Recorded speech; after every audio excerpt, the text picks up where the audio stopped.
Well, I went on to his system. I mean, the sound system in Bouncing Ball and, you know, later Kisses was just phenomenal. For me to be asked to be the resident DJ of a club which was owned by one of the premier black sound system men and be the resident down there and encouraging me to play what I wanted to play and everything. It's the most presence I have ever been in the... so Steve could walk into... whether it's Kisses, which is, I don't know, 500 people, or whether it was Lyceum, which is 5,000 people or whatever, and he could just walk on a stage and he'd go, right, and everybody was 10 years, from 1980 to 1990, you had the most amount of music that was just coming and it was bombarding. It was kind of, you know, don't quote me on that. But I mean, quite honestly, people say, so how did Kiss get a license? It's because we had the perfect storm. This guy came up to me and said, look, we got a space on JFM. Tosca and me found it one night. And then we say, the door was just opened. The door was just open. So we quickly changed the locks. Me and Tosca got up on this route. Well, honestly, it lasted so long up there because the DTI said that they couldn't go up there because it's too dangerous and had to wait for a turntable ladder from the fire brigade to actually get it up to Carl Shorten, shut down the high street and get it over to actually take the bloody thing off. How did you get it up there? And it's up there, and then there's a river that runs down it, so it all goes down to the river.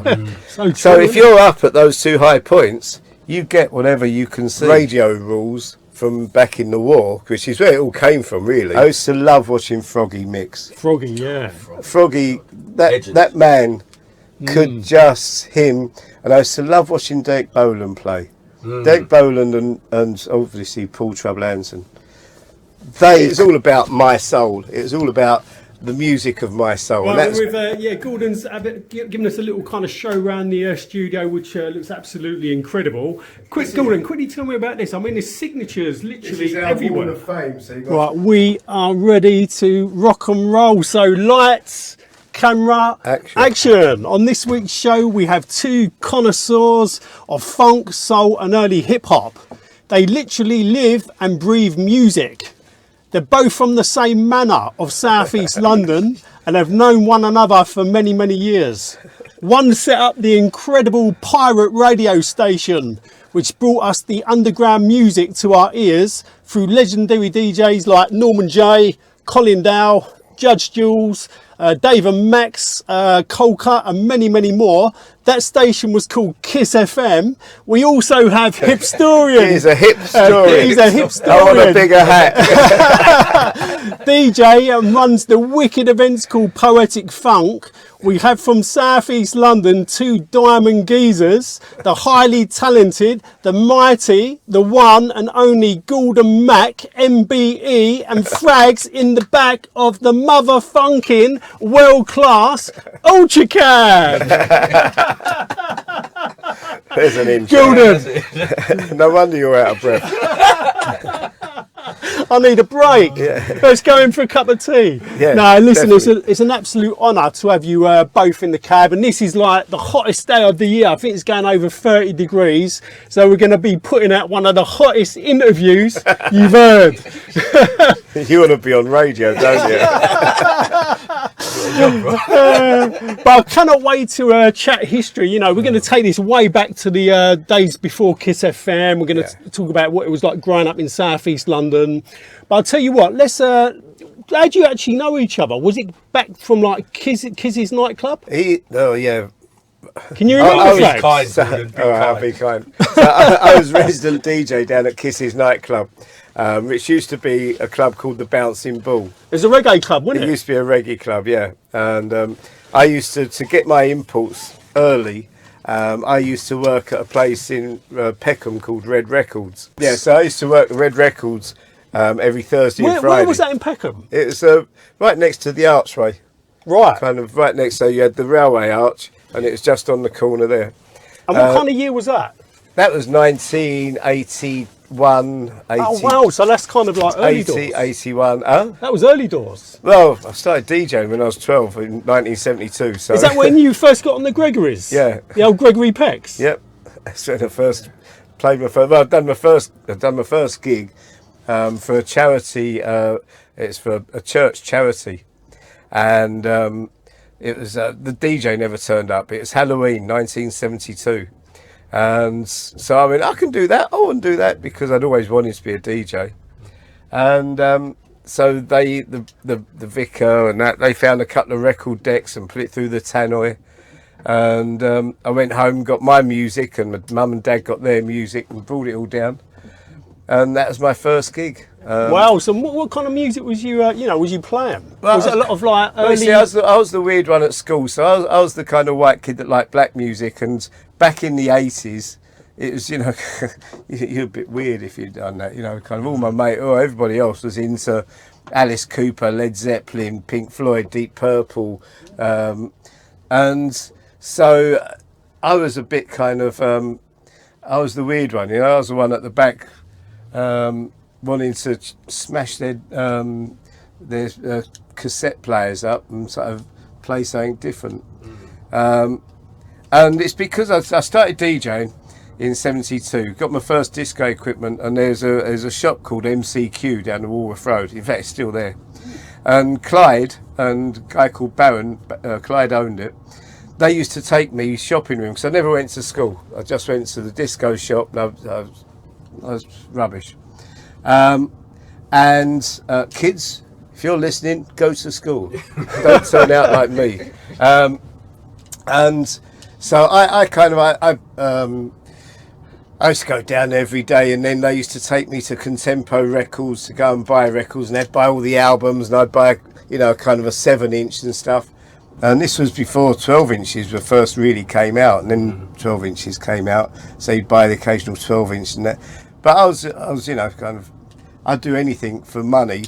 So I used to work in a pub called the York Tavern. You was a window cleaner as well, weren't you? I'd done window cleaning. Yeah. I had a stall. That was all when I left school. You had a market stall? Yeah, I had a market stall. Where was that? That was down in the Cut. Down by Waterloo? Yeah, Waterloo. Also, we used to travel about and just try and, be, the spare pitches. But I learned ever such a lot from that. Don't be a market stall holder and sell sort of toiletries, because you earn 1p on this, 1p on that. So you have to sell so much. And I'd be sitting there on the stall next to some woman that's knitted 4 jumpers and earned 20 quid on a jumper per jumper, and I'm selling Tampax, toilet rolls, I'm selling all this stuff and making £5. Wow. It was hard. So that was kind of where you was learning your craft. Well, yeah, I'd say I'd do anything. I dug gardens, I cleaned windows, I'd done anything to actually earn money so I could keep DJing. And what you also, where are you from? Like the Walworth Road, right? Walworth Road, yeah. So tell me about, the Walworth Road. I mean, it was full of like soul and funk. I mean, Frags, you're from that manor as well, wasn't it? Yeah, 1980. Yeah. So what was it like living down, the Walworth Road? Well, in the 70s, I had 2 mates, and that was Ephraim and Fergie. And Ephraim and Fergie were just the best dancers. They used to go down to the Aylesbury estate, because every Thursday night they used to have a disco on there. And what kind of dancers? What, disco dancers, skanking, reggae disco dancing, soul dancing, fatback band, all that stuff. And they were the kind of guys that used to, they were the kind of forerunners before the kind of Fraggle set. They would take the hankies out their back pocket, drop it on the floor, fall flat on their face, pick it up with their teeth and jump up. And so because they found somebody that was kind of, we used to get on, and I used to go at the shops and buy all the latest soul and funk and stuff like that. They used to come round to my house and dance in my house. Just, during the daytime or during the evenings or weekends or whatever, when I was, and so my mum used to go mad because the floorboards used to kind of go up and down where they was dancing and jumping up and doing splits and doing all that stuff. Breaking the old floorboards. Yeah. But that was how I got into it, from from Clyde, and I'd always loved the soul music. I mean, my mum brought me up on Dionne Warwick, Motown and Stax and all of that stuff. She brought me up on all that. Was your mum or dad like my mum and dad were? Were they mods or? No, they were. Well, they were split up. That's why my mum likes soulful songs. So, you know, sort of I grew up listening to that, and then my granddad, because we lived in the same house, we lived in this big house in Elwyn Street, and my granddad and my nan used to live downstairs, and they used to do a party whenever they could, really.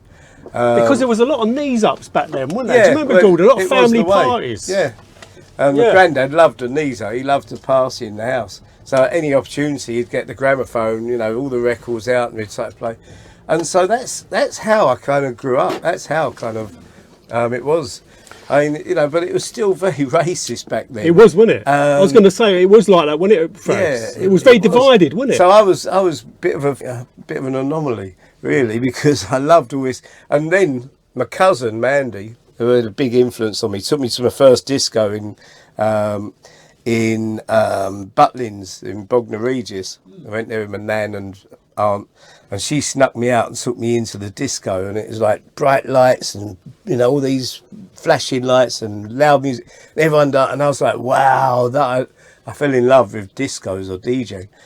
And then she started going out with one of the head people. I don't know who he was, but somebody from the Chelsea Shed, because she was a Chelsea fan. She started going out with him, and this was when Skinheads came about. This is like 68, 69, and introduced me to all this reggae music, because they were, you know, Skinheads back then were into reggae. You know, Return of Django, 100%. Skinhead Moonstump, into the ska and all that. Yeah, that's it. Early ska. That's it. And so I nicked so many of her records, her 7-inches, because, you know, she loved him and she loved the music, and she was a skinhead herself. And so the reggae was something that it blew my mind. I mean, it was just like, oh my God. And I've still got, you know, California Dreaming reggae version 7-inch now. I've still got all those things. And that was it was a pointer that took me on the soul, you know, kind of the soul from my mum and family, and the reggae from Mandy.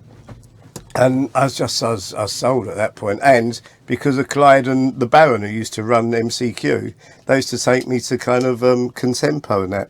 Did you ever go, sorry Gordon, did you ever go to like any of the, you know, the park jams or the blues parties, like where the reggae sound systems were? Oh no, it's funny you should say that. So I didn't know anything about a reggae or pushing or blues or anything, okay? I did not have a clue. And you've got to understand the background of where this all comes from. So we all lived in Elwyn Street. My mum, my stepdad, because my mum and father divorced, which is why she likes lovey-dovey music in the first place. And then she found this really wonderful man called Cormac, and got with him. And they kind of wanted to start a life up on their own, and I was still at school, in John Ruskin School.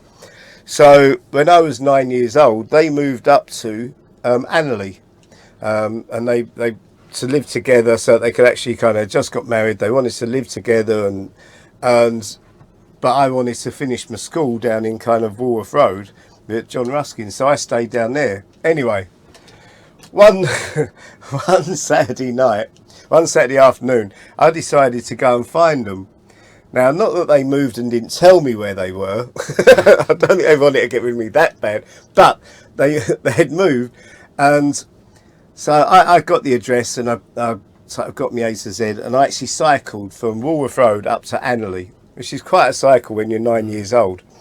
I mean, I definitely wouldn't let my 11-year-old do it now. So anyway, knocks on the door, and Mum and Dad were there, and they went, "What are you doing here?" I went, "Well, I was missing you and I wanted to see you, so I've come up." They was like, "Oh, okay. Come in then, come and bring your bike in." Well, so they lived above his shop, all right? What really turns out that's happened is my dad, Cormac, and the local sound system guy who he met in the pub across the road got together, and they bandidoed the shop underneath, props up all the floorboards with bricks and everything, and every Friday and Saturday night they was having a push-in, a blues, a shebeen, whatever you want to call it. They was having a push-in every Friday and Saturday night. And on a Friday night, there'd be a whole goat out in the kitchen out the back. And on Saturday night, there'd be a half a goat. And it's fucking, I mean, and in the whole of this downstairs shop, because there's no other neighbours really around, the whole of the downstairs shop, there was these massive, great big barrels, like wine barrels or whatever, with speakers in them. And on one whole wall, there was this. It was just like it was a cupboard.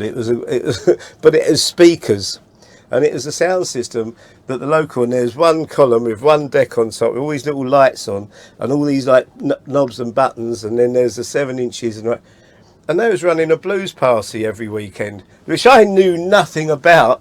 Yeah, because I'd travelled up there, they couldn't take me back, so I stayed up there, and I actually experienced a proper King Blues when I was 9 years old. That wow. My dad was running with the local sound system guy to earn extra money, and well, it blew my mind. I mean, the place was totally blacked out. You could not see a thing apart from this one little light in the middle, which went round, and it had a little red and a little green light that just turned round like that, and that was the only thing.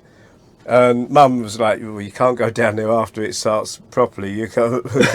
They're dancing, they're rubbing up and down the walls, they're having a smoke. Yeah. So they used to run a blues. So that was my kind of baptism of fire into that side and of this music that I'd liked anyway. And this was, and those Gordon. Then I've just done an interview with Father Festus from Coxon Sound System. Those reggae guys, you know, there was so much to learn from them in terms of like they like Father Festus was telling me he knew every single band on that equalizer. That's right. The sound effects, the echo, the reverb. That's it. You know, the sound effects. You know, they was like on another level. Wasn't it? Totally. It was fascinating, and that's why when Ken Edwards, who used to drop these flyers off over at Red Records every Thursday and Friday, he'd come up to me and he'd say, "Gordon, baby," he'd go, play me the latest records. What am I going to like? So I'd play him some of the good new tracks that came out, and he'd go, "Yeah," he says, "That's a good one. I like that one. Yeah, that's a good one." He'd leave his flyers, and then he came in to me one day and said, "Gordon, I'm Emperor Ken from the Emperor Ken sound system. Blah blah blah. I own the Bouncing Ball." I was like, I kind of worked it out because of the flyers. Yeah, and he said, "I'm closing down the Bouncing Ball. I'm going to open it up as a soul club. I'm going to call it Kisses. And you're good. So would you like to come down and go for, you're good at DJing?" So I said, "Yeah, I'm brilliant at DJing." So I was working at the Royal Oak in Soody Street. I was working at a whole load of places. So I said, "Yeah, I'm really good." So he said, "Well, come down and have a kind of, have a trial." So what, you gone in there and it's like a reggae? It's reggae still a reggae system club, and I've gone in there for my trial. So there's this little white boy. I say little white boy. I was 19, 20, 21. So I've gone in there, and I'm standing there, and they've gone, "Well, look, there's." Well, I went onto his system. I mean, the sound system in Bouncing Ball and later Kisses was just phenomenal. It was his reggae. I mean, it was wonderful. Was it kind of bass heavy, or was there kind of like a nice? Oh, he had the bass. I mean, serious big double wardrobes with the bass and the tweeters on top, flown from above. Then he had them all around and he said, "My mixer," he said, "I've designed this mixer myself. There you can cut out the bass. There you cut out the treble. There you cut out. There you can put the reverb on. That's for the. This is." And I was like, "Fuck!" I was like, I was like, telephone. Out of Star Trek, isn't it? I was in my element because I'd learnt to mix. Royal Oak in Soody Street, kind of. It was that time where I was just kind of, but to have all these. And the sound system, then you could cut out the bass, then all of a sudden just bring it in. It's like bush. It was heaven. And I'd been playing in pubs and clubs before that, where people would come up and go, "Stop playing all this black music. Play some Motown, will ya?" And you go, "Really? Is that really what you're saying to me?" And also, that was kind of the days, do you remember as well, Frags? That was the days where, certain clubs you couldn't get in unless you wore trousers and a shirt and shoes. Right. You weren't going to get in, was you? You definitely weren't going to get in if you was black in some of these clubs because it was so racist back then. So for me to be asked to be the resident DJ of a club which was owned by one of the premier black sound system men and be the resident down there and encouraging me to play what I wanted to play and everything. I was in That must have been a huge highlight for you. Well, it got better because I said, so who else is going to be DJing down here? So I thought, I don't know if I'm going to pull away. So he said, well, Friday night, he said, we're going to have, all the big pirate DJs, CJ Carlos, and we'll have Chris Stewart, and we'll have this one, and we'll have that one, Tony Prince, and we'll have Chris Hill, and we'll have Robbie Vincent. And I was like, okay, that's good enough for me there. He said Saturday night, he said, we got Steve Walsh, who's going to be resident DJ with you, so you do before and after. He said, and then Saturday night, we've got Paul Anderson and George Powell that are going to be resident. I was like, I mean, all them are literally like legendary, isn't it? So I went from kind of pubs, clubs and stuff like that to being in one of the most essential nightclubs in London. It's a real hub for black music. It's a real hub.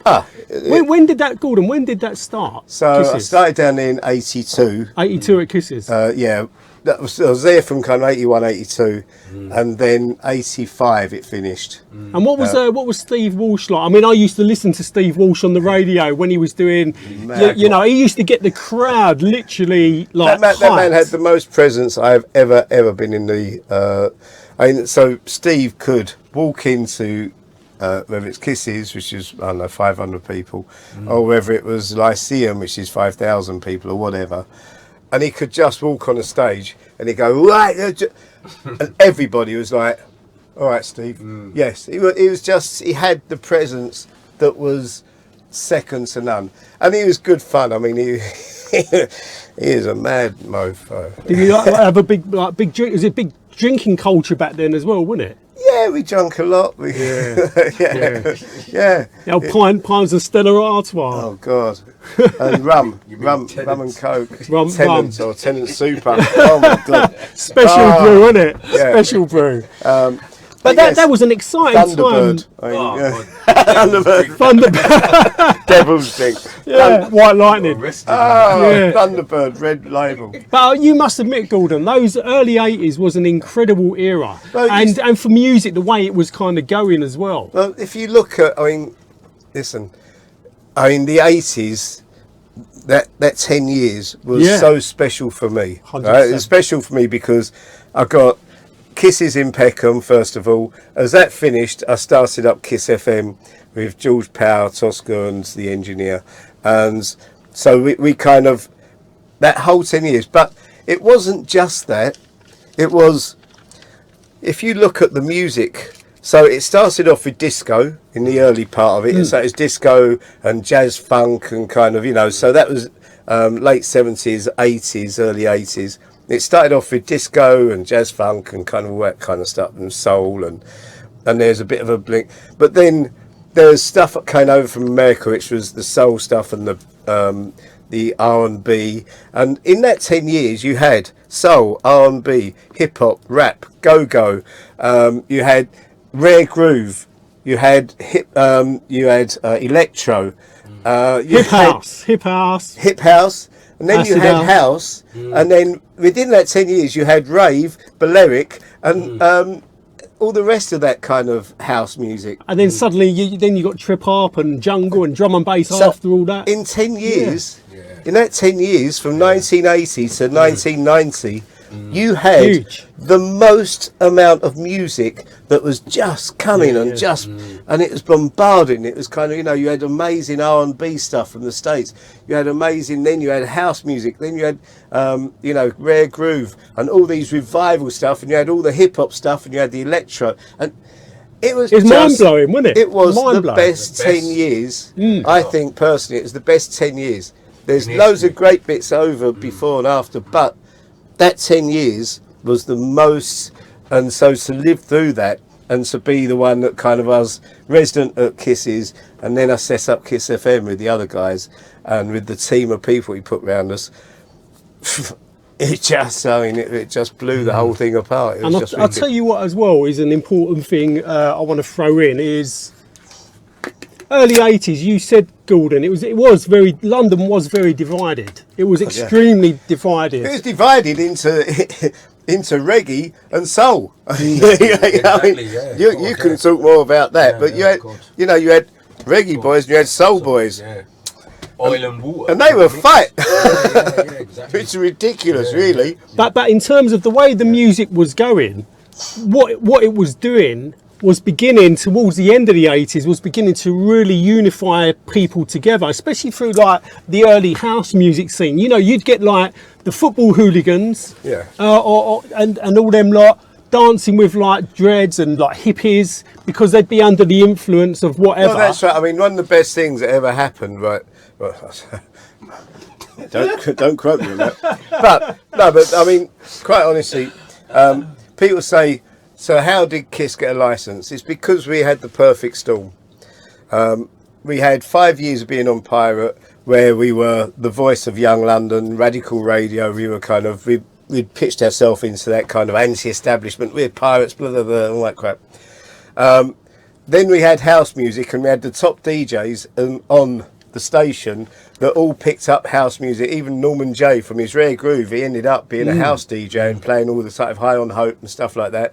Paul Trouble Anderson, I mean, just the master, still miss him every day. He introduced electro, hip hop. I mean, before that, Rare Groove. I mean, the man he was just what London was saying. Or the world in some areas. And so with all that happening with the station and everything, and then you had Margaret Thatcher going, ban all these parties, ban them all. So all the kids and everyone went, no, we want to be anti-establishment, we want to be crazy. And so they all kind of went that way, which was our way, and all the other pirates, which is great. And then you had all the different musics that were going on.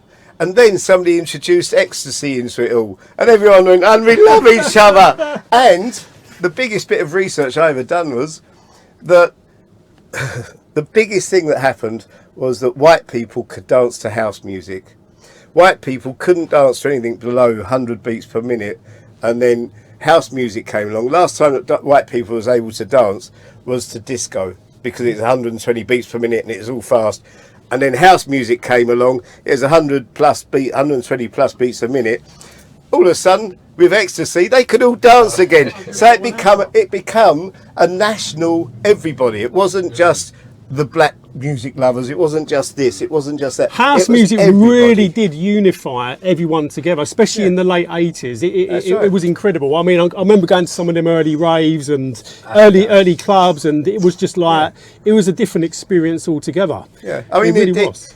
The one thing it did do was, when you put a club on, you had to have a house room and you had to have a soul room, because the two never mixed. They never mixed. But people loved both, but you couldn't get clubs that played both, really. It was kind of by the end of the 80s. Totally. You had house rooms and you had soul rooms, but it was all from the same genre. It was all under the same umbrella, and that's what made Kiss so successful, massively successful, because everybody could get into it. But yeah, before kind of Kiss FM really started to kick off in 1985, you was a DJ for JFM. That's right, yeah. Now JFM, I used to be tuned into JFM and Invicta as well. They were kind of, for me, the main two stations. I'd try and get a signal and do you remember that, trying to get a signal, Frags, with the aerial? But how did you get, to become a DJ on JFM? So, being down at Kisses, I always wanted to be a DJ. I mean, that's kind of, I conquered the club bit, and I was working in the clubs and all that stuff, and being on radio was that was the next thing. And there was some real idiots that were out there doing the actual doing the radio stuff at the time, doing some of the pirates. But this guy came up to me and said, "Look, we've got a space on JFM. If you want to do kind of afternoons, there's a space for you there to do drive time 3 days a week or something." And it was respected. JFM was a very well respected station. And it had some good names on it and everything. Steve Jackson and kind of Max and Dave and then you had so many. And so I said, yeah, okay, I like that one because it's not sort of it wasn't to my face, and so that's what I've done. So I went on there. So I've done 3.5 years on JFM. Where was they based, Gordon? Well, it's based all over, like every pirate. Yeah. So the first one I ever done was right up at across. If you go across Blackheath, and then you go up again, there was a place up there, and that was the first ever kind of studio I went to. And then Crystal Palace. I was at Crystal Palace in a room in Crystal Palace. They like all pirates moved. They go around. to the high points. Well, to get the signal. No, but with Kiss, we didn't need to. And with some of them didn't need to because you have midpoints. So you have your studio. We had one of our studios in the basement in Walworth Road. Didn't you have your studio in a squat as well? Yeah, in a squat. Yeah, that was the first ever one up at Cole Shorten.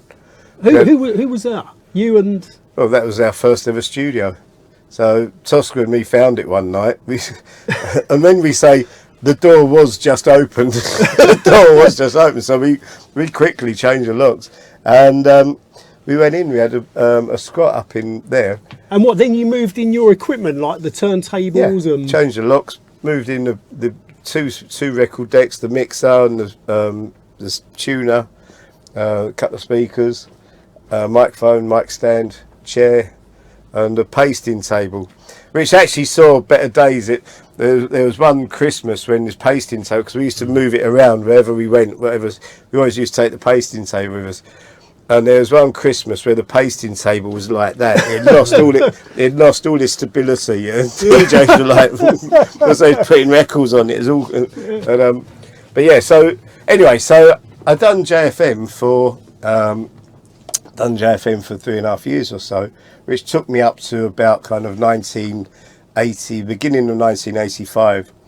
And then they closed down to go for what was a community radio station license, because that's what they had.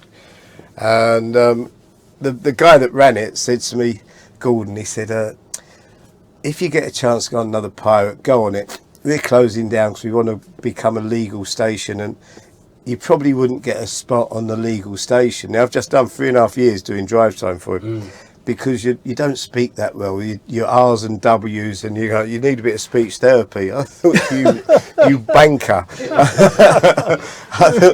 So, and then a couple of months later, George went, "Do you want to do a pirate station?" I went, "Fucking right!"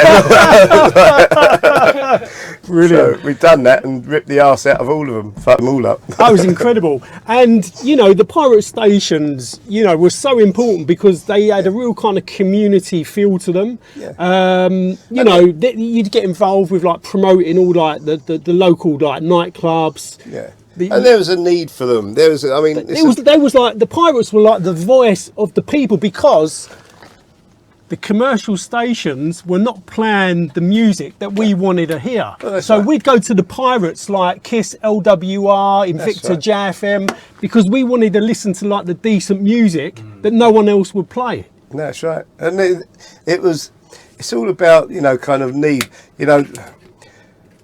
So I used to have tapes sent over from America when I was kind of in my late teens, early 20s, of Kiss FM in New York, because I just wanted, from the first time that they released those two albums that were the Prelude albums that were Kiss master mixes, and they released those, I'd been collecting tapes from them from a little bit before that, and I was like, that is what I want. I want a radio station that's Kiss FM, because it is just, it had Tony Humphries, Shep Pettibone, it had all the best mixers and all that, and I was like, I want to have that radio station.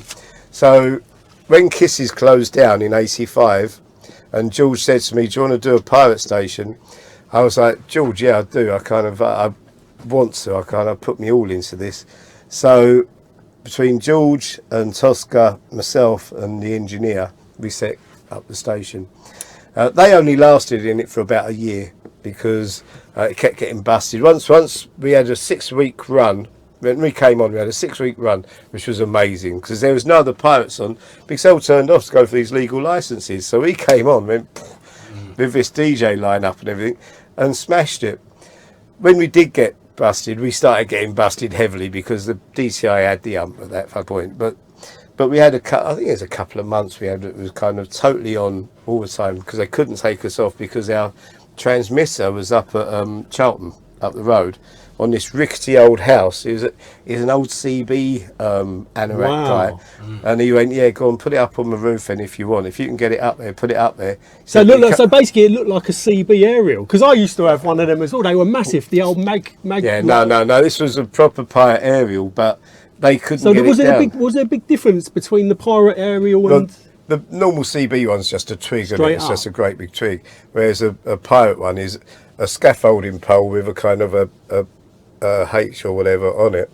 So anyway, so he said put it up there. So anyway, we put it up there. He said, but I can't give you the power because then I'll be responsible. So we had to get the power from somebody else, but we done all that. Me and Tosca go up on this route. Well, honestly, it lasted so long up there because the DTI said that they couldn't go up there because it's too dangerous, and had to wait for a turntable ladder from the fire brigade to actually get it up to Carl Shorten, shut down the high street, and get it over to actually take the bloody thing off. How did you get it up there? Don't is when we think about did you have like a little? That's when your window cleaning thing come into.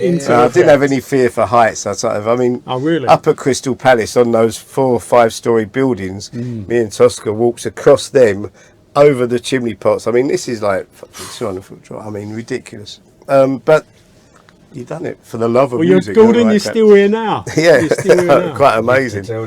But so where did we start with all that stuff? So yeah, so you could have a pirate.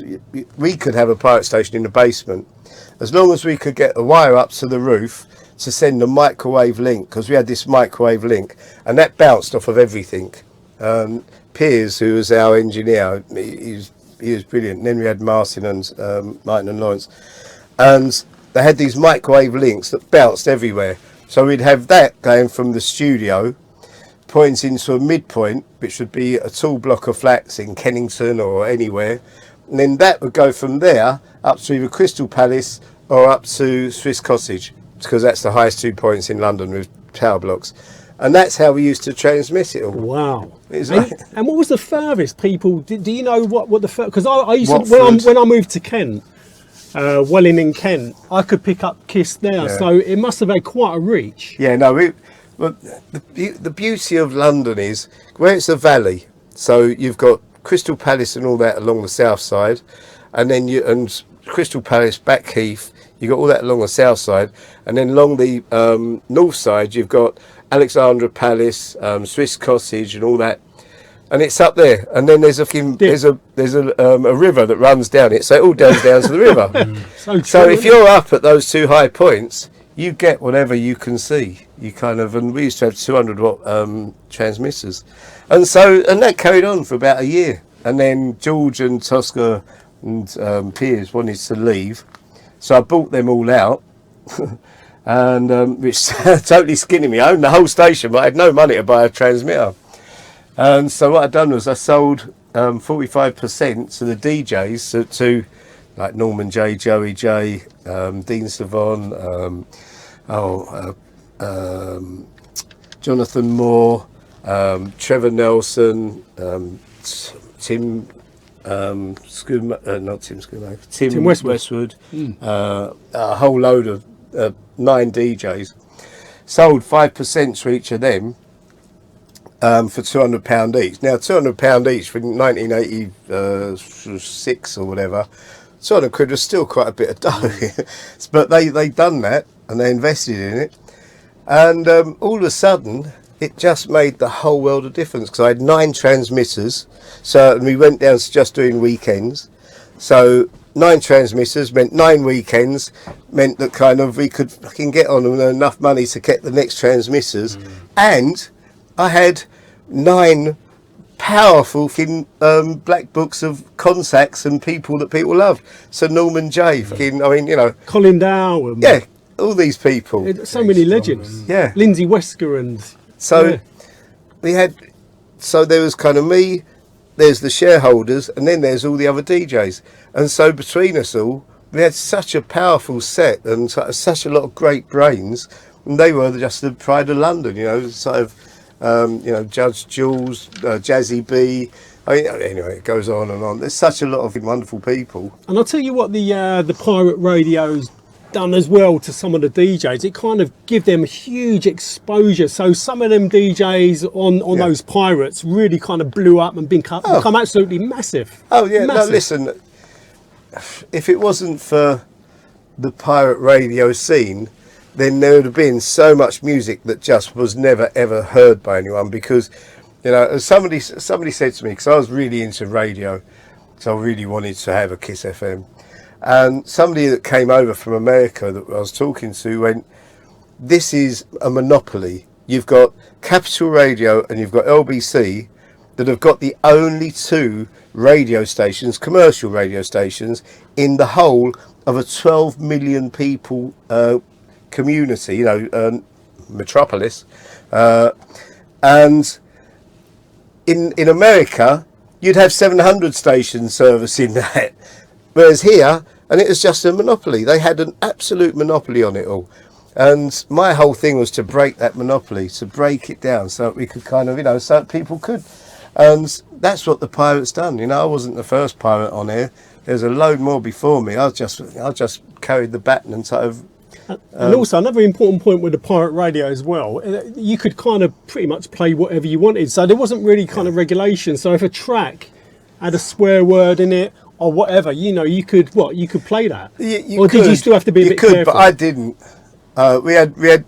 So I didn't want to be a pirate forever. You know, the whole point about being a bank robber forever didn't appeal to me. You know, and if you are a pirate, then you're illegal. Tax people get involved. People from the DTI, the government, they kind of, you know, because of the old radio rules from back in the war, which is where it all came from, really. That's why the government shut down all of the radio in the war, because we're so close to France. That if anyone was caught transmitting anything, there's the fear that France could hear it, or people in France or whatever, people that are close just across the channel. So they completely shut down the whole, but they never opened it back up. You know, whereas in America, there was 1,000 stations across America. There are so many. In England, there's 2 in London, which was like, really? It's kind of one talk and one pop music. And then they done a pop music and an oldies station, and it just didn't cater. And it was just the most bizarre, ridiculous thing ever that they could, you know, they could do that. And those are them jingles as well, Gordon. They were amazing, and the old adverts. Yeah. I remember one used to have a guy with like a deep voice. It might have been either on Kiss or LWI, or like he had a really kind of deep voice when he was, you know, doing this kind of advert. Where was you getting them? Can you remember some of them old adverts or jingles? Well, the jingles. So when we decided to be Kiss FM, I stole the jingle package. I stole the logo. I stole everything from them because they didn't operate in this country, so they had no claim on it all. So I stole the whole lot off of them, and that's how we started. We then, because of people that we were involved with, we then developed all these different people and their different styles and kind of the adverts and all that stuff. And you know, as a pirate, we would tape off of Capital Radio Pepsi adverts or film adverts and put them on the pirate just to make us look bigger than all the other pirates, because they was all doing a latest club down the road, latest club down the road, and this, and that.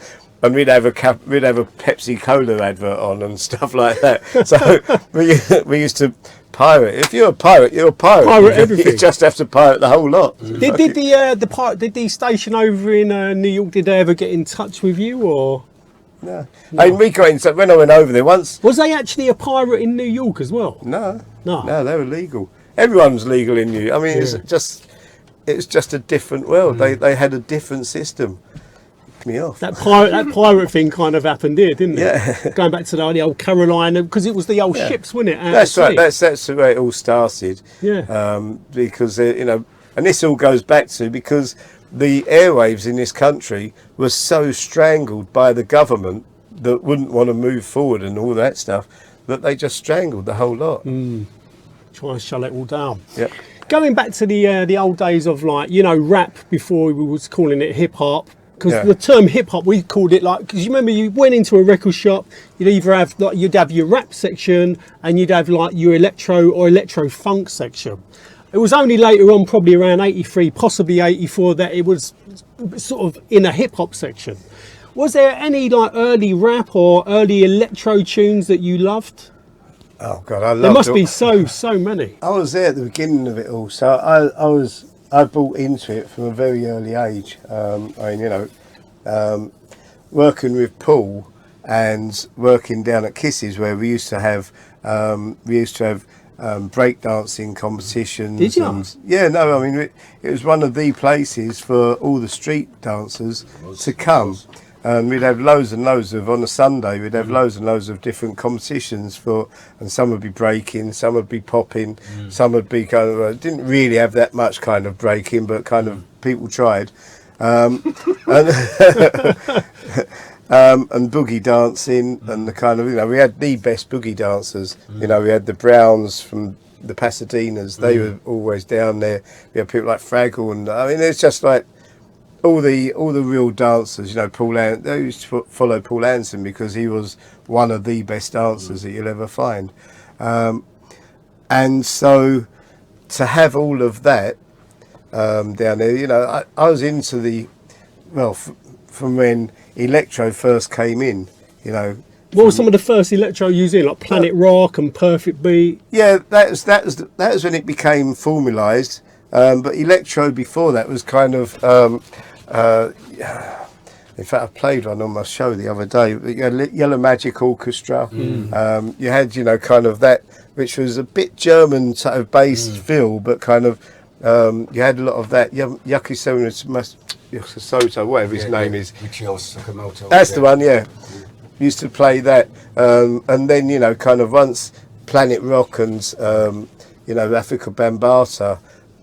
Formalised was Dog a Donut, yeah, that's right. Used to, and even down to, we used to play the video of Herbie Hancock's Rocket. How many times every night? Because we had a video screen down at Kisses. Is that the one with the legs? With the legs? Yeah, that's it, yeah. Yeah, the kicking That was legs. revolutionary to have that big Have the projector. great big projector screen down there. Yeah. I used to every Friday night before I went down there, I used to go onto the Tube. Not the Tube Underground, but the Tube TV show, and record all of the different new videos out and put them all up on the screen. Brilliant that was. So, I mean, we played from when they played the first Michael Jackson Thriller. Do you remember that? Thriller? That was That's to play that about 20 times That that went on night. for like about, was it like 12 minutes or 20 minutes Yeah, or that's something? it. that night was unbelievable. It was. Man. That was like a film, wasn't it? Yeah, but we had it. Yeah. And everybody trying to work out his moves, Yeah, and all the dancers down there going, Yeah. put it back a bit, put it back. Like, That was no, brilliant. That was a brilliant night. we'll that. play it over and over, but we're not Yeah. putting it back a bit. Yeah. But yeah, so, you know, it was in from the early, from, you know, kind of go see a doctor to, you know, the old hip hop type of, like, I've still got a lot of them indoors. And where was you kind of sniffing out your crop? You know, where was you kind of record digging? What record shops? Was you going like Groove and... Red Records, Groove, they were my main two. Red Records and Groove. Red Records because they used to do some good reggae stuff and good real street soul. Groove, just, you know, they were the main ones really. And before that it was Mrs. Reed down in Peckham. There's a little shop down a little side road, Mrs. Reed, and she knew more about reggae than anybody else. I bought off of her Step Forward Ute and anyway. I'm not going through it all now because my brain's frazzled. Well, it's like 30 odd degrees in the cab, isn't it? But it's not too bad in here, So actually. you're right, Gordon, yeah? You right, Fred? Yeah, I'm quite sweet. I'll tell you what as well, the clubs back then, back in the early to mid 80s were incredible. You had some amazing clubs like, you know, the WAG, Electric Ballroom. Yeah. When's the first time you was going to Electric Ballroom? Was you going there early doors? Yeah, because, well, okay. So, because I was a working DJ, so I used to work at any opportunity. Somebody opened a fridge like, come on, I play music. I'd DJ everywhere and anywhere because that's how I was earning my real money. I wasn't earning it in kind of, I didn't have a proper job. So I kind of used to get the occasional, and then I used to do the mobile discos on a Saturday, which was kind of, that's where you earned your bread and butter What, in the money. pubs?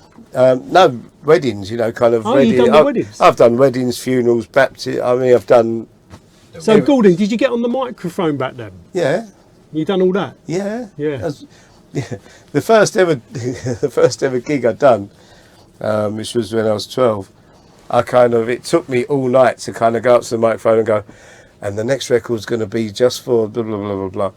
And it was just the most terrible, embarrassing thing, because this old lady had asked for a waltz or something, and I said that, and I put this record on. She came running from the back to the front. I said a waltz, not a foxtrot. What's the matter with you, young man?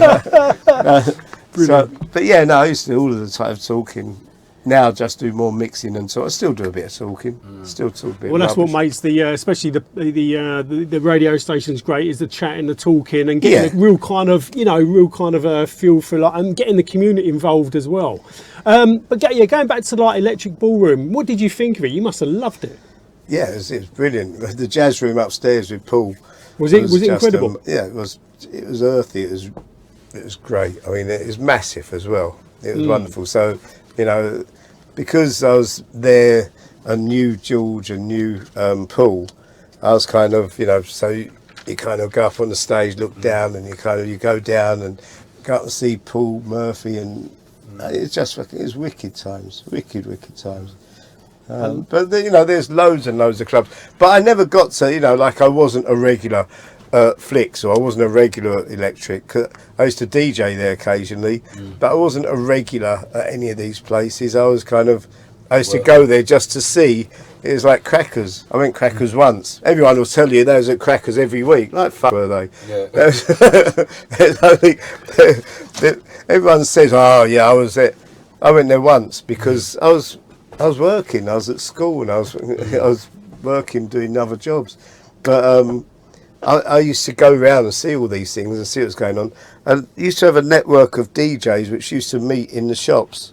So City Sound, that was another one. Was that in Holborn? Yeah, that's it. So you used to meet one set of DJs in there, another set of DJs in Groove, another set in the Two Red Records. You know, I used to move about, and the amount of time that DJs spent back then going around record stores and standing there going, "I'll have that, have it." Oh, can you buy us a fiver? And another thing the record shops used to do as well, they used to hold back the specials. So right, yeah. they'd give them to the DJs, you know, the big DJs first to play. Yeah. Was there a lot of that going on? Oh, of course it was, yeah.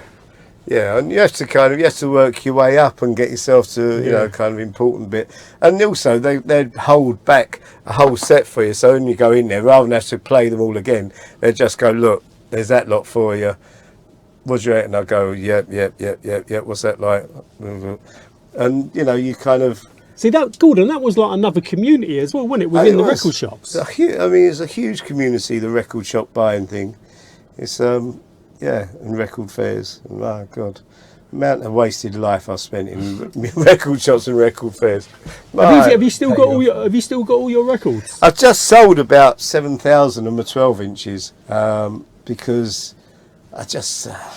They take too much room, innit? Yeah, and just don't play them, and it's all digitalised now, and kind of, apart from when I work at one of his gigs or Perry Lewis's gigs, that's the only time I ever play vinyl. How does it feel playing vinyl again? Drives me mad. Because you give me a set on a USB with a pair of 3000s and a mixer, or on a controller. Yeah. You give me a set on that, and the mixing will be smooth. It'll all go. When you mix, and I still like to mix. I still like to try and mix the tracks in, or just drop them in, or cut them in. When you're trying to mix, and you've got the beats per minute going 114, 115, 114, 113, 112, 117, and you're trying to do some nice smooth mix. It's hard work. And then you've got to carry them in. Thankfully, last gig I done for him, he had his man come and pick the boxes up. Yeah, man, Tito, come pick up these boxes, because I got them to the car.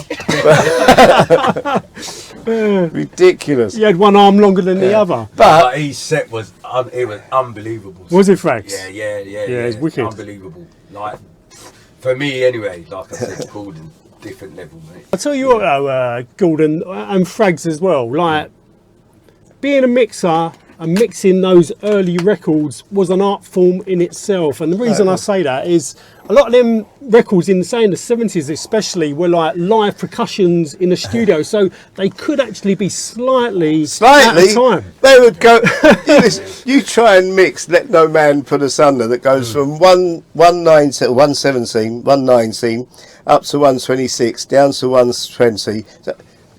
You try to mix that. There's only a few DJs that could kind of do that. Well, we used to do it by kind of doing that on the top, or kind of doing. Yeah. You can do it, but you have to just get it just at the right pot and sort of blend it quickly. But don't. There's a real art form for it. And also, Gordon, did you try any elements of hip hop? Did you try a bit of rapping or a bit of breaking, bit of scratching? I'm all right at wrapping Christmas presents, but, and scratching and all that. That is an art form. That is that goes above my pay grade. Was there any certain like scratch DJs or mixers that you loved? I mean, like Latin Rascals or Wizkid? I loved. Wizkid was very good actually, but I wasn't really into the scratchers. It wasn't really my forte. I used to love watching Froggy mix. Froggy, yeah. Froggy, that man could just him, and I used to love watching Derek Boland play. Derek Boland and obviously Paul Trouble Anderson. They could just take a track and just put it in such a way and blend it and mix it and sort of. They were people that I was inspired by. They really were. I mean, Derek Boland, Paul Trouble Anderson, and Froggy. Yeah. They were just. They were like the masters of mixing. Yeah, Froggy's sound system, outrageous, that Orange system. But for back in its day, it was. Yeah. But I mean, they were instrumental in kind of. I'd watch them and just go, wow. Richie Rich was good as well. Richie Rich was pretty good in his day as well. Yeah, no, he was. But they're the kind of, like I watch Spen today, DJ Spen, who's on the station, and I watch him today, and he is just so smooth, but so good, and really kind of. The man steps it up every time, really does. So My Soul, incredible DAB radio station. I mean, I've got it in the cab. It's on like all the time. I absolutely love it. It plays absolutely incredible music. Tell me about My Soul. How did it start? Who's behind it? So, when I came out of, I used to own a bar restaurant in Brixton called Z Bar, and that was great for 5 years. But came out of that because my liver was saying, if you drink any more Jamesons, I'm out of it. Right? You're going to kick over. But seriously, it's good fun, but I wanted to do something else. So me and my wife sat kind of at a table in our house, and we had no commitments or anything. And I got a big bit of white paper out, and I went, this is our life. She went, there's nothing on it. I said, that's because we've got nothing in our life now. We can create whatever we want. So anyway, she's much brighter than me, so she went sort of, don't want to do kind of night times again. Blah, blah, blah, blah. So I was like, yeah, that's cool. So anyway, she went off and became a top personal and private assistant to people, and she runs her own virtual PA company now. And I couldn't find anything that can do. I was like, I watched television, I thought it was such shit. Don't ever watch daytime TV, you can end up grey and really weird with colostomy bags.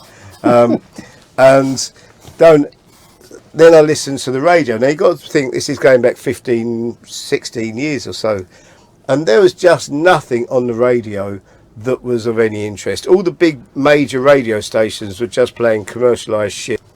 There was one or two small stations, Solars and a couple of those. So my wife came back and she went, well, what type of radio station would you do then? So I said, well, she said, no, don't tell me, just write it down, all the DJs that you'd have on it and how would it be and all that stuff. Anyway, then I went and done a bit of work for a small station.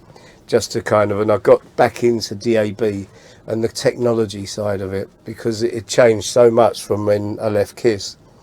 And so I got back into the radio thing, and I said, oh, if I had a radio station I'd have that, and we'd play this. And I'd done research on the audience that used to listen to KISS and Choice, and they're now, or back 15 years ago, they were then 35, 40 to dead. So they're kind of, but they still, most of them love soul music and sort of music that they grew up to.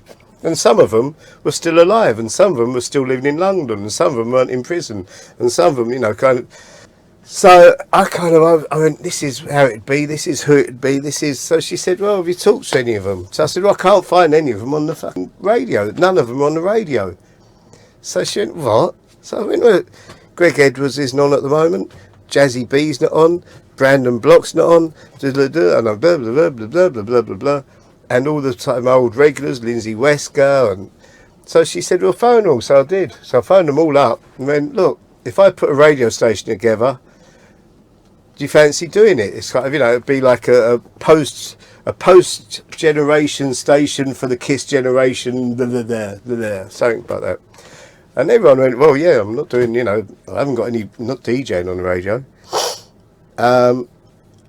That's how it started. And so I phoned up my old business partner, Martin Strivens. Now, Martin Strivens is the man that, when I got my first big investment in KISS, he worked for the guy that done the big investment in KISS.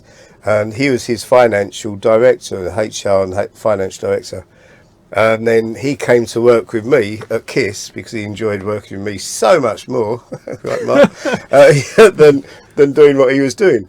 And became my finance director, my FD at KISS FM, and we worked really well together because his whole job was to not spend money, my whole job was to have a great time and spend money, and that's what he done. So he kept you in line. Oh, totally. He kept you on the straight and narrow. This man has kept me out of jail. Yeah. I mean, he makes sure the VAT is always paid. He makes sure the tax is always paid. He makes sure that if I go into anything that is dodgy, is not legal, he'll go, we can't do that. There's a whole load of reasons why you can't do that. Blah, blah, blah, all this stuff. So anyway, so I phoned him up. I said, what's you doing? How's it going? So he said, I'm having a f***ing nightmare. I said, why? He said, because I've been doing headhunting. He said, and this fucking app, LinkedIn's come along and f***ed up my whole business. He didn't use that word. He said, it screwed up my whole life.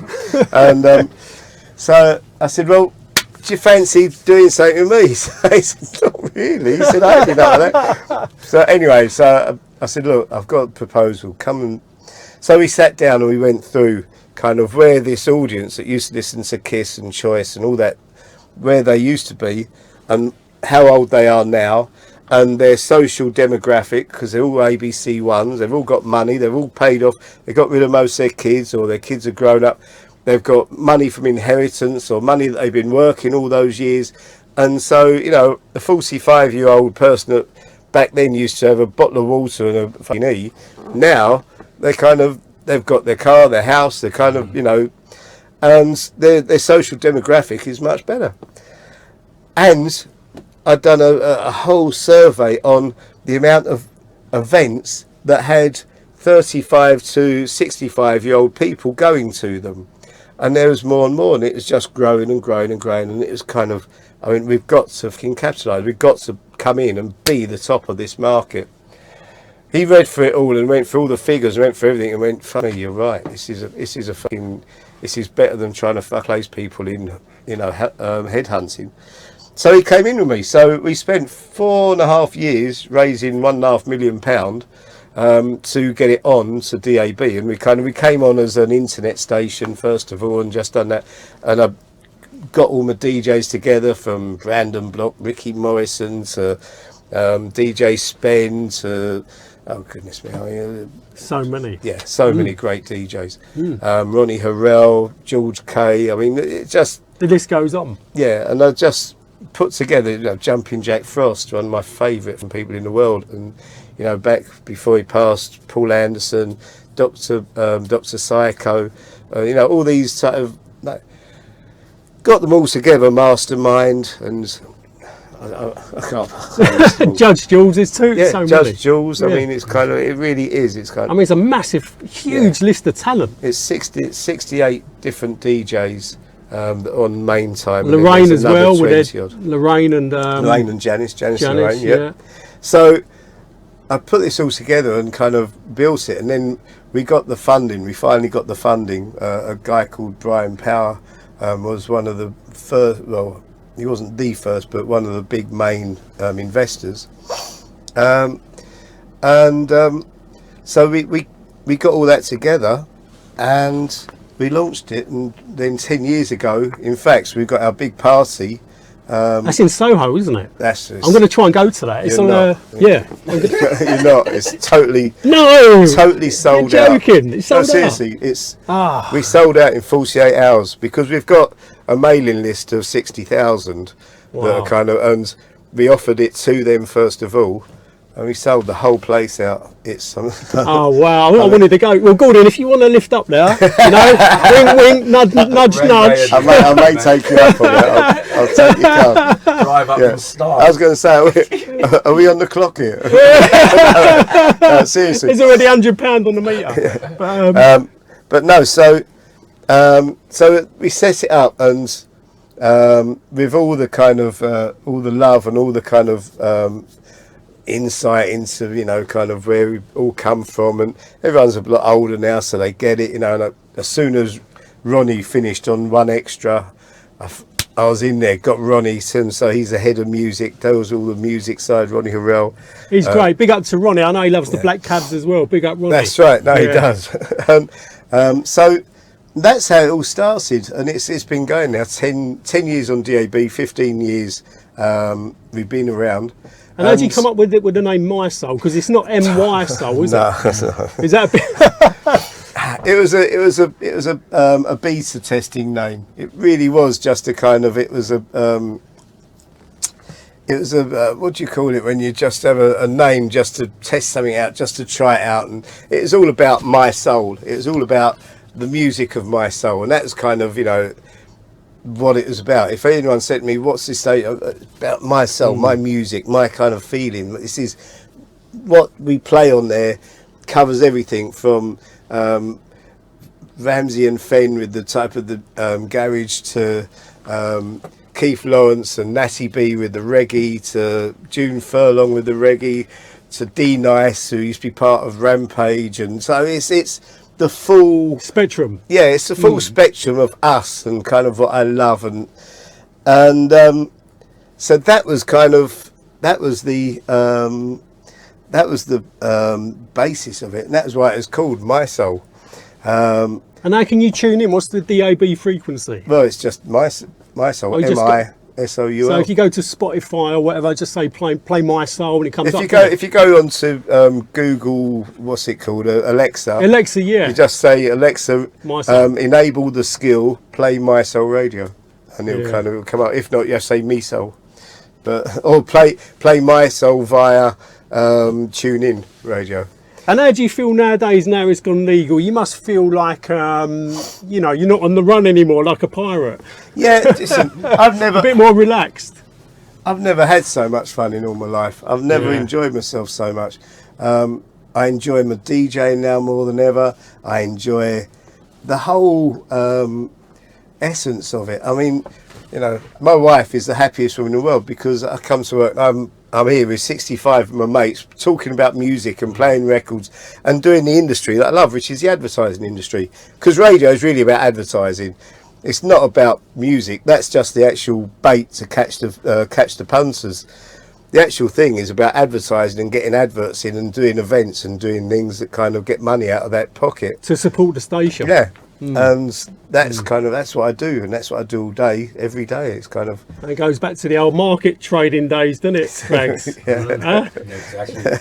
But no, Gordon, you've been absolutely incredible, absolutely amazing history as well. I know we could go a lot deeper, but I know we're a little bit pushed for time. But let's end it on this note. MBE. Yes. Hey. Quickly tell me about that. I mean, we should be bowing down to you. We need the red carpet in the back of the cab.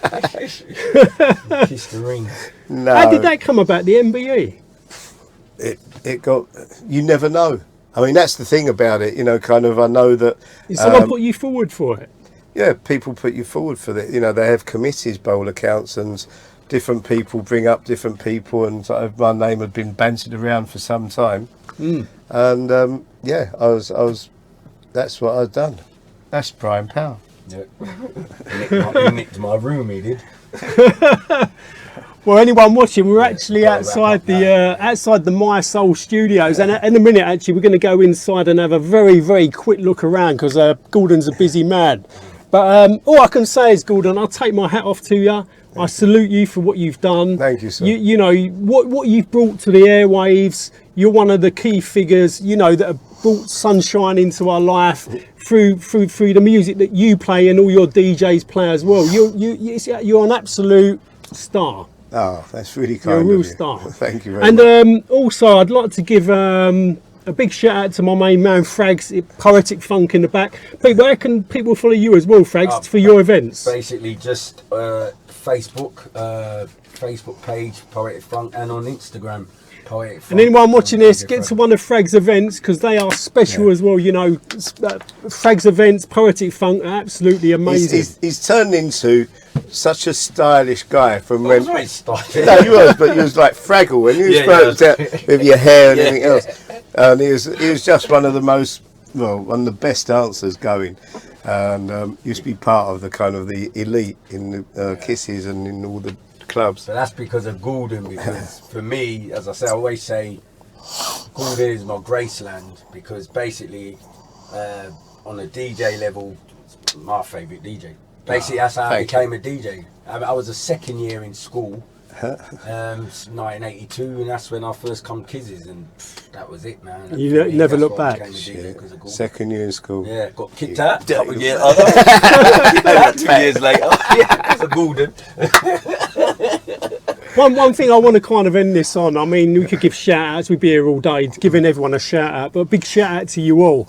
I want to pay my respect and give a big RIP to a lot of these legends that we've lost over the years. There's so many, there's too many to name, but I want to kind of give a big RIP to all them, you know, all them legends out there, the artists, the DJs that we've lost. There's more and more, and it's getting scary, isn't it? Got to make the most of this time. Yeah. A big RIP to him. But Gordon, listen, absolutely incredible chatting to you. I hope you enjoyed this kind of little catch-up. It's been fun. It's been fun. You've been amazing, and we're going to go now into the My Soul studio, have a quick look around, and anyone watching this, check out my channel as well, because I've interviewed Jumping Jack Frost, Lindsay Wesker, Dave VJ from Hard Rock Mastermind, that's right. Public Enemy, Third Base. I mean, there's too many to name. But Gordon, once again, you'll be able to get the links on My Soul Radio. No, you can get the links over to you. Yeah, no, it'd be incredible. If you send us the links, I'll put them up on the site. No, that'd be incredible, Gordon. But listen, hats off to you. I salute you. And once again, absolutely incredible cab chat. Oh, dear boy.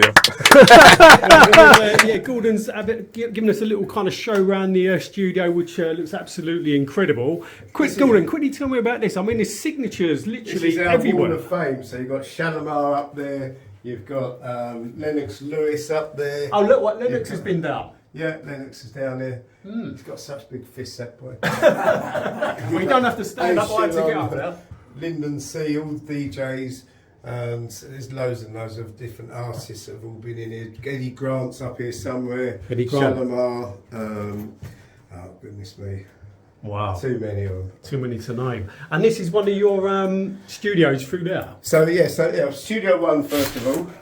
Our first Studio One, I like it. Yep. This is our first studio. This is where it was when the first time it was on DAB. This was our first studio, which is lovely because you've got just everything all around you. It's kind of. Oh, we haven't got a TV on. Oh my god! With the logo. Oh no! So DJs that want to be proper radio DJs are here.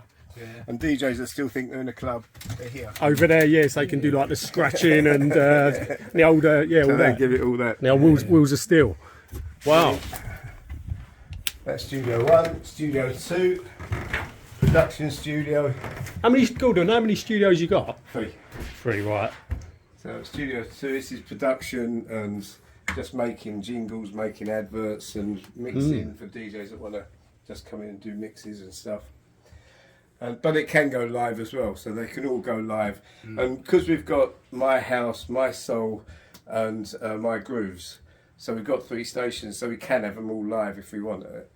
In one time. I mean, I'd get totally lost looking at this. I've got no idea what that does. There's 2 in there. So you can operate vinyl? Oh, we can do vinyl for those weird people that like vinyl. We can even do reel to reel. Look at that. That's taking it back to the old school. That's right. Then in here you've got the big... This is the big Bertha. This is like the lighthouse.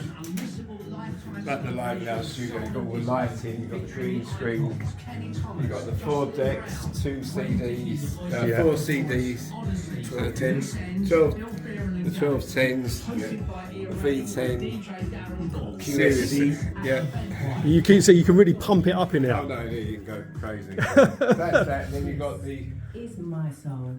Then around here. For mixing, well, live on air, you've got the 3000s and the kind of decks, proper radio studio. Wow. That's incredible, Gordon. Everything here, so you've got all your information screen there, all the playlists and jingles and adverts and everything there. Come out there. Wow. That's amazing. Absolutely incredible. Welcome to my soul.